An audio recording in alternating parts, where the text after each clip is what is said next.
കോളേജിൽ വന്നിട്ട് ആരെങ്കിലും കൃഷി അടിച്ചോ? കോളേജിൽ വന്നിട്ട് ആരെങ്കിലും കൃഷി അടിച്ചോ?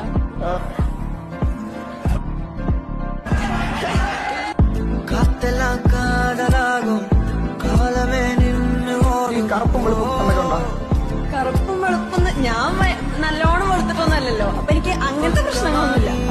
എന്നാലും ഞാൻ എനിക്ക് മാച്ചാവണമെന്നോ എനിക്കൊരു മാച്ചാണോ എന്നെ സെറ്റ് ആയിട്ടുണ്ട്.